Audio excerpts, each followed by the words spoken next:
Olá, irmãos, bom dia. É muito bom nós estarmos mais uma vez aqui na dirigência desse trabalho.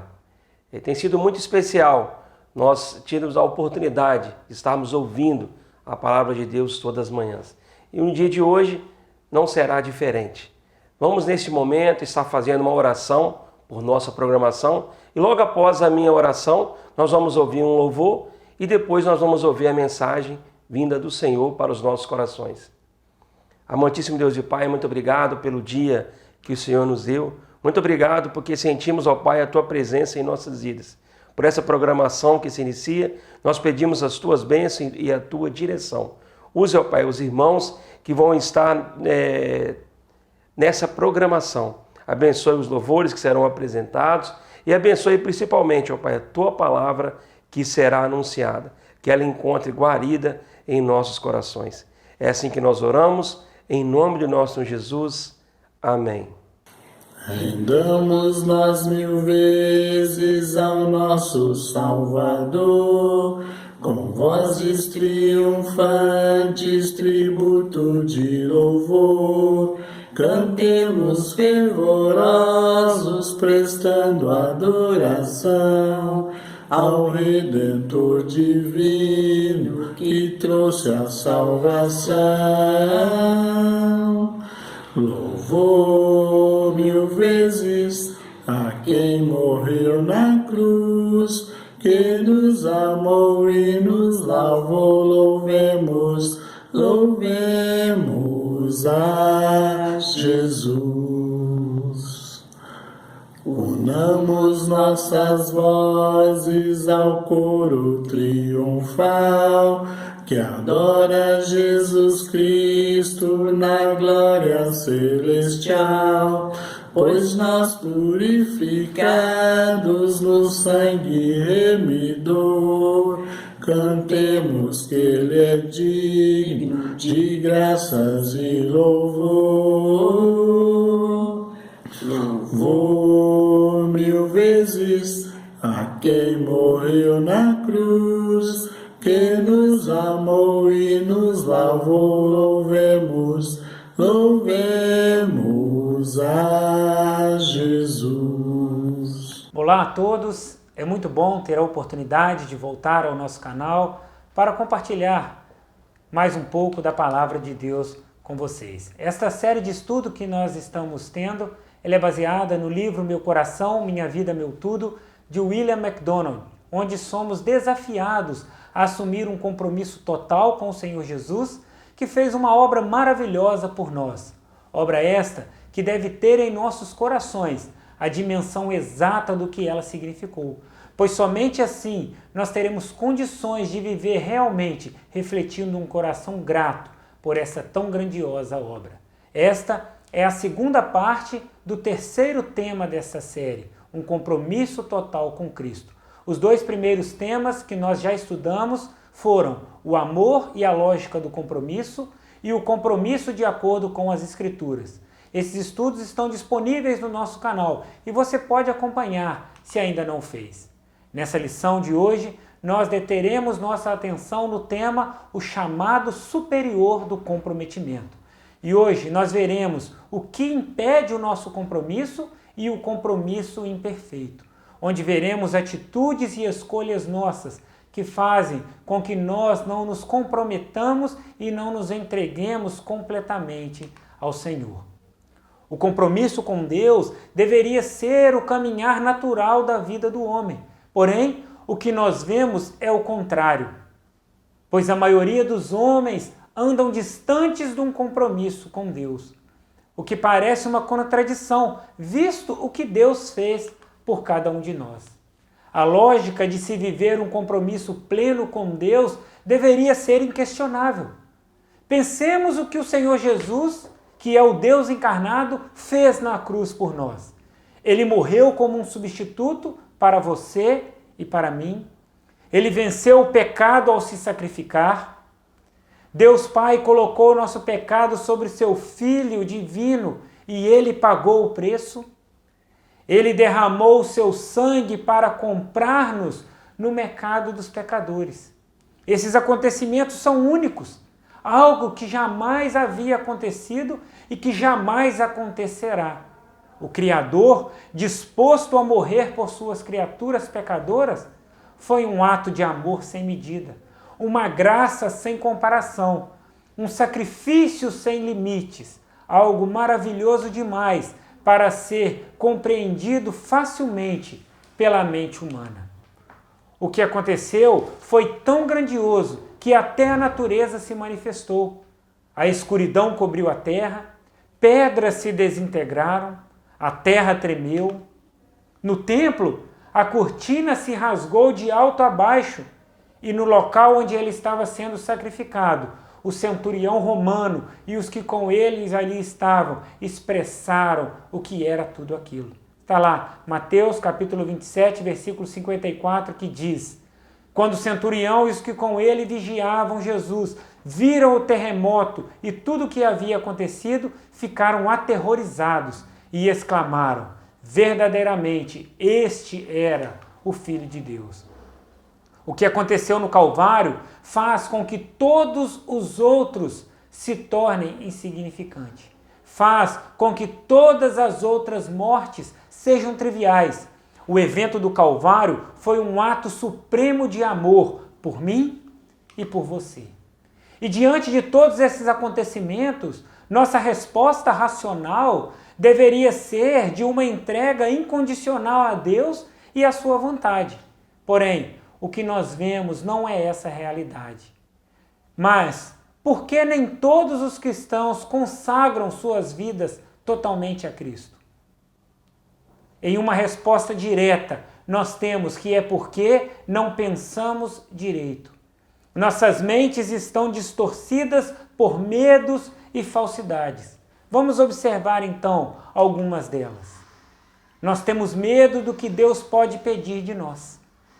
Um número surpreendente de cristãos presume que se disserem: toma minha vida, Senhor, Deus automaticamente determinará para suas vidas rumos que vão totalmente contra seus gostos, contra seus perfis e que os conduzirá para uma vida de privações e sacrifícios. Para estes, se colocar na vontade de Deus é viver uma vida mais espantosa que poderiam imaginar. Mas o que esse medo mostra? Mostra uma visão superficial e desonrosa da ousadia do nosso Senhor. Porque o plano do nosso Senhor para a nossa vida está longe de ser limitado a uma única opção. Mas tem uma variedade infinita de planos para pessoas submissas. O nosso Deus nos conhece profundamente e por isso certamente tem um plano que foi preparado e de acordo com o perfil para cada um dos seus servos. Viver esse medo de se colocar aos pés da vontade de Deus resultará em uma vida cristã sem que você seja usado por Ele. Pois Deus não trabalha com soldados convocados que são relutantes. Os soldados dele são soldados voluntários. Filipenses capítulo 2, versículo 13 nos diz: pois é Deus quem efetua em vocês tanto o querer quanto o realizar, de acordo com a boa vontade dele. Em outras palavras, em primeiro ele põe o desejo em nossos corações e aí então ele nos dá a habilidade para realizá-lo. Isso quer dizer que quando o homem ou uma mulher caminha de acordo com a vontade de Deus, ele está fazendo o que mais quer, pois está ali por decisão de se colocar totalmente na vontade de Deus. Alguns também têm medo de que Deus tire algo deles que valorizam muito. Porém, essa concepção é totalmente oposta ao caráter do nosso Deus. A Bíblia nos diz que ele não vem para roubar, não vem para matar, não vem para destruir. Ele não vem e não é um ladrão. Ele não vem para dar aquilo que é ruim. Pelo contrário, ele vem para dar abundantemente. Ele não retém nenhum bem daqueles que caminham retamente. Salmo 84, versículo 11 nos diz: porque o Senhor Deus é um sol e escudo. O Senhor dará graça e glória, não retirará bem algum dos que andam em retidão. O Senhor só tira dos seus servos aquelas coisas que seriam prejudiciais para o nosso bem-estar temporal e para o nosso bem-estar eterno. Por exemplo, Ele nos liberta da culpa, do preço e do poder do pecado. Ele nos liberta deste mundo mau e da ira iminente. São apenas 2 exemplos que nos mostram que o sentimento que deve abundar em nós não é o do medo, mas o da eterna gratidão. Por isso não faz sentido para nós termos medo da vontade de Deus, pois a sua vontade, ela é boa, ela é perfeita e ela é agradável. Ter medo dela é ter medo de receber a bênção. Também temos medo de que o Senhor nos negue algo de bom. E por isso muitos que afirmam estar debaixo da vontade de Deus impõem condições para isso. Primeiro, querem ter certeza de que serão satisfeitos em seus desejos e em seus anseios. Primeiro vem a satisfação pessoal. Somente então o sacrifício em prol da vontade de Deus. Agir dessa forma, porém, não é assumir um comprometimento total. Agir assim significa que a vontade de Deus tem que se submeter à minha vontade, mesmo que apenas em algumas áreas. A verdade é que Deus tem planejado o melhor para cada um de nós, mesmo que esse plano inclua um caminho diferente do que nós escolheríamos. Por isso, colocar condições para um compromisso total é errado.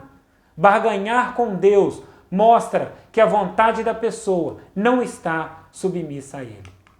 O homem, em sua obsessão por conseguir sua vontade, pode assumir compromissos que o impeçam de alcançar a vontade perfeita de Deus, como um mau casamento, por exemplo. Salmo 106, versículo 15 nos diz: deu-lhes o que pediram, mas mandou sobre eles uma doença terrível. Certamente não existem garantias de que realizaremos todos os nossos sonhos se nos comprometermos totalmente com Deus. Mas se ao nos entregarmos em um compromisso total com Deus, nossas vidas forem conduzidas para um caminho contrário ao que seria a nossa vontade, estejamos certos de que Deus não apenas nos dará graça, mas também nos dará plena satisfação. Outro aspecto que também nos impede de assumir um compromisso total com Deus é o medo de perdermos a nossa independência. Todos nós temos planos para as nossas vidas e para a nossa independência, não é verdade?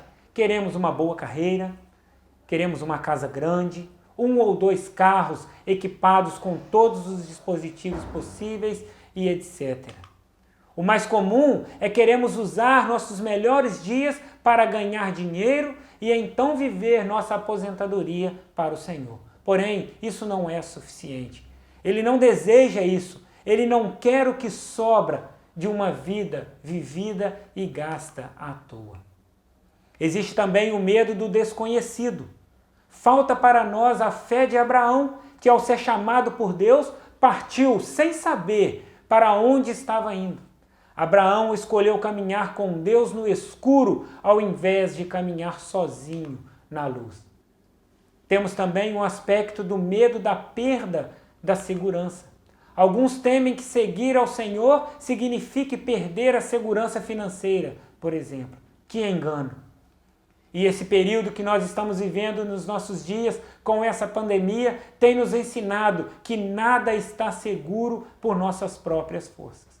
Quantos cristãos ficaram impedidos de trabalhar ou ainda estão sem trabalhar e por isso sem oferir renda, mas que mesmo assim não lhes tem faltado nada do que necessitam. Meus irmãos, Deus é a nossa única segurança verdadeira. É Ele quem sustenta generosamente a cada um de nós, os seus servos. Há também o medo de perder os confortos. Muitos, ao pensarem em assumir um compromisso com Deus, criam em suas mentes a ideia de que a partir dali terão de viver vidas de privações, vidas de necessidades, necessitando de roupas doadas, de móveis de segunda mão, tendo que viver em casas sem conforto. enquanto que seus amigos que não assumirem esse compromisso com Cristo viverão com luxo além do que conseguirão consumir. Existe também aqueles que se acham inadequados para assumir o compromisso. Esses acham que não têm qualquer dom ou talento especial para dedicar ao Senhor. Meus irmãos, não nos enganemos. Não troquemos nosso papel com o papel de Deus, pois nossa parte é simplesmente nos entregarmos completamente a Cristo, enquanto que a parte dele é de nos usar para a sua glória. Se nos qualificarmos como tolos, fracos, comuns, ninguéms, como desprezados, se nos vermos assim, aí sim estamos em uma boa situação para sermos usados por Deus, porque diante dele nós somos isso, nós não somos nada. 1 Coríntios capítulo 1, versículos 26 a 28 nos diz: Irmãos, pensem no que vocês eram quando foram chamados. Poucos eram sábios segundo os padrões humanos. Poucos eram poderosos, poucos eram de nobre nascimento. Mas Deus escolheu as coisas loucas do mundo para envergonhar os sábios. E escolheu as coisas fracas do mundo para envergonhar as fortes. Ele escolheu as coisas insignificantes do mundo, as desprezadas e as que nada são, para reduzir a nada as que são. E por fim, temos que muitos têm medo de perder o seu status. Um dos maiores impedimentos para que nos dediquemos à vontade de Deus é o orgulho. Quando nos consideramos grandes demais e importantes demais para o tipo de vida ao qual ligamos o serviço cristão. Se agimos assim, nunca conseguiremos assumir um compromisso total e real. Porém, essa atitude pode nos levar a trocar a vontade de Deus pelas paixões desse mundo. Todas essas questões que nós já tratamos até aqui nos levam à conclusão de que é muito fácil assumir um compromisso imperfeito, pois tais são as condições e medos que nós mesmos criamos. Analisando de maneira racional os exemplos de Pedro, de Ananias e de Safira, certamente nós seremos acometidos de um sentimento de culpa, pois nos enxergaremos refletidos nas experiências dessas pessoas. Apesar da história nos mostrar uma mudança genuína e um comprometimento total na vida de Pedro, ele, de alguma forma, é lembrado por ter negado a Cristo por 3 vezes. Quando Jesus predisse a sua morte e ressurreição, Pedro o chamou à parte e começou a reprovar o Senhor. Mateus 16, 22, Pedro diz: Então Pedro, chamando-o à parte, começou a repreendê-lo, dizendo: Nunca, Senhor, isso nunca te acontecerá. Existe uma lição a aprendermos aqui, pois não podemos chamar Jesus de Senhor e aí contradizê-lo. Em outro episódio, quando o mestre se ajoelhou diante de Pedro para lavar seus pés, Pedro protestou. João capítulo 13, versículos de 6 a 8. Chegou-se a Simão Pedro, que lhe disse: Senhor, vai lavar os meus pés? Disse Pedro: Não, nunca lavarás os meus pés. Jesus respondeu: Se eu não os lavar, você não terá parte comigo. Vemos aqui uma contradição entre a palavra Senhor e nunca. Pois como pode Jesus ser Senhor de Pedro se ele lhe impedirá de agir conforme a sua vontade? Outro evento se deu quando Pedro teve a visão de um lençol descendo do céu com todo tipo de criaturas. E aí Cristo vem e lhe diz, está lá em Atos capítulo 10, versículos 13 a 14. Então uma voz lhe disse: Levanta-se, Pedro, mata e come. Mas Pedro respondeu: De modo nenhum, Senhor, jamais comi algo impuro ou imundo. Mais uma vez temos uma contradição na resposta de Pedro. Ou é de modo nenhum, ou é Senhor. Não pode existir os dois elementos na mesma resposta.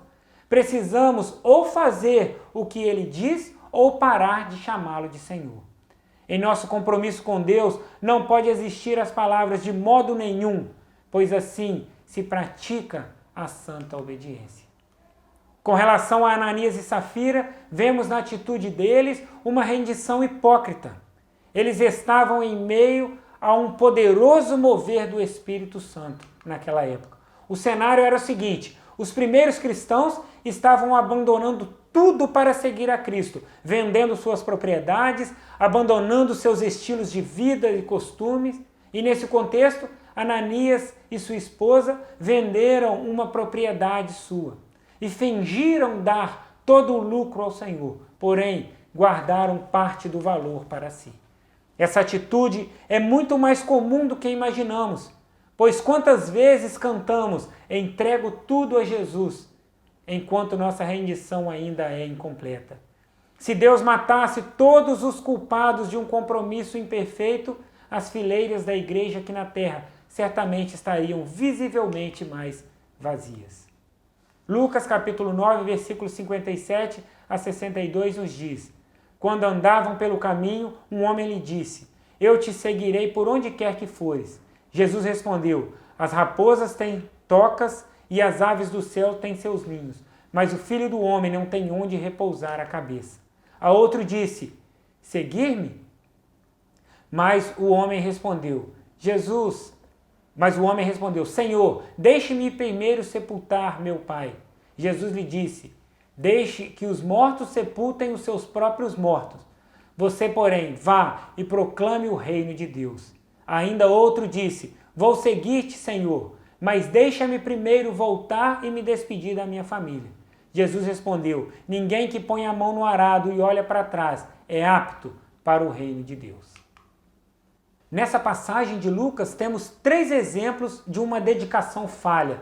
Temos o exemplo de 3 homens. O primeiro homem chamou Jesus de Senhor e, de maneira entusiasmada, prometeu segui-lo a qualquer lugar. Seguirei-te para onde quer que fores.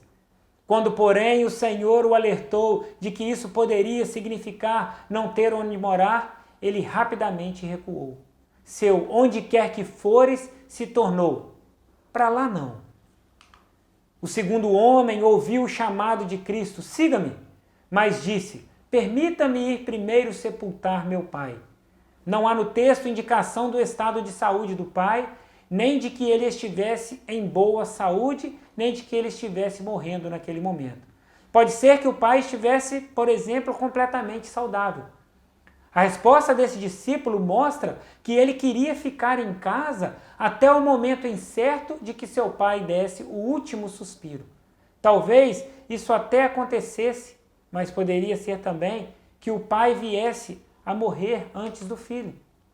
Essa atitude era um reflexo de um compromisso incompleto, onde foi dada maior prioridade a algo além do chamado de Cristo. Era colocar a si mesmo à frente do Salvador. Pois, note que o homem disse: permita-me primeiro.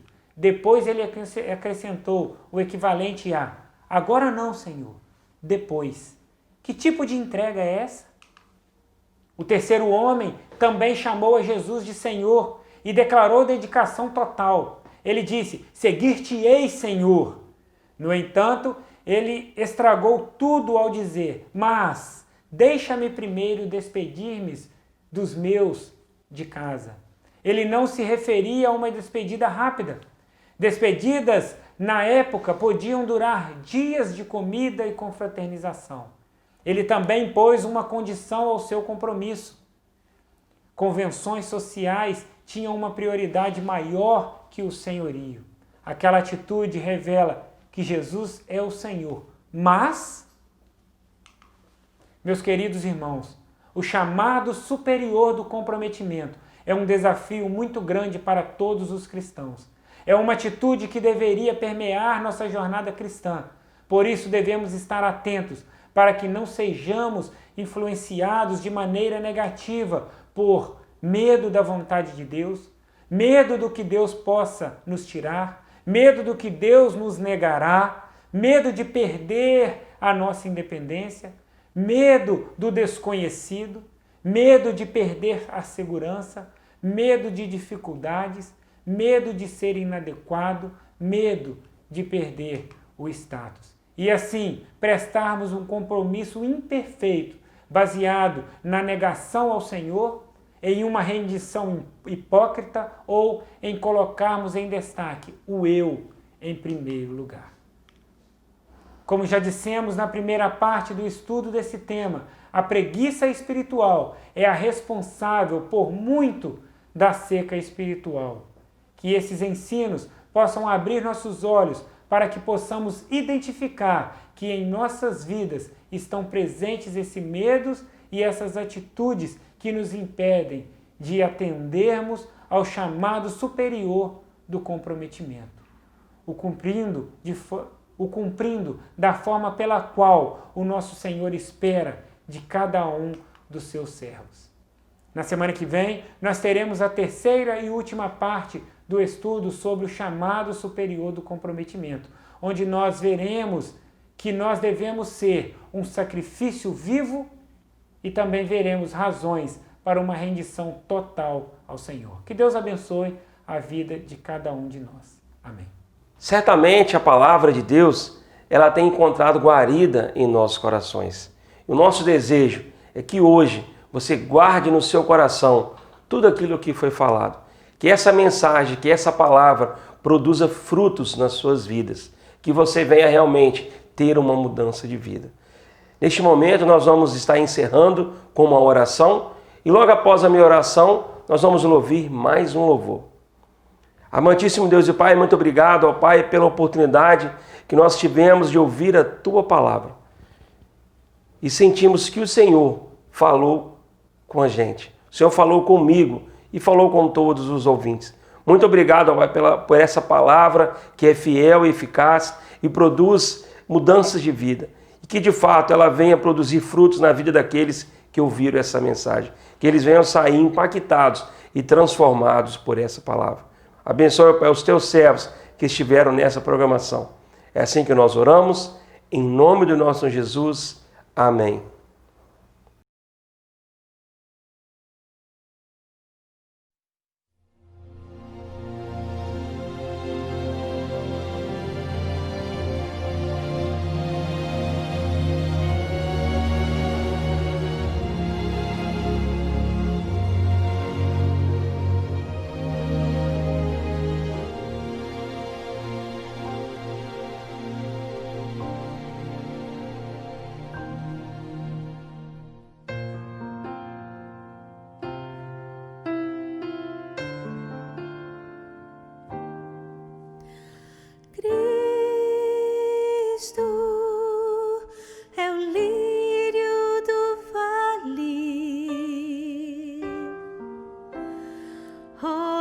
De Saron,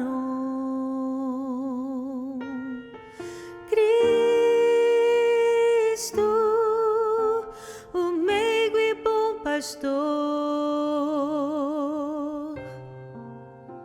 amigo e bom irmão,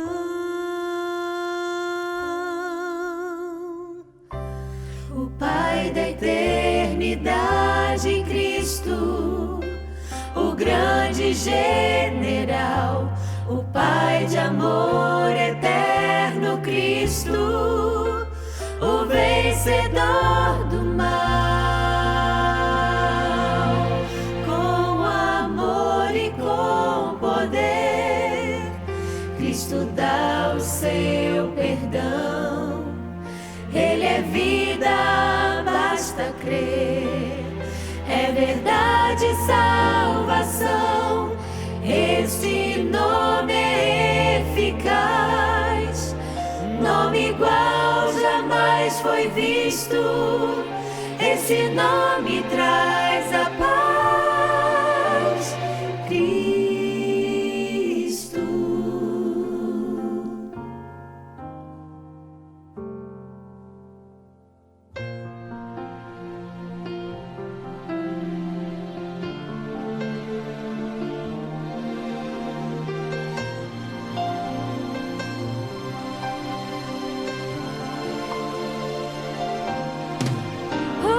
Cristo,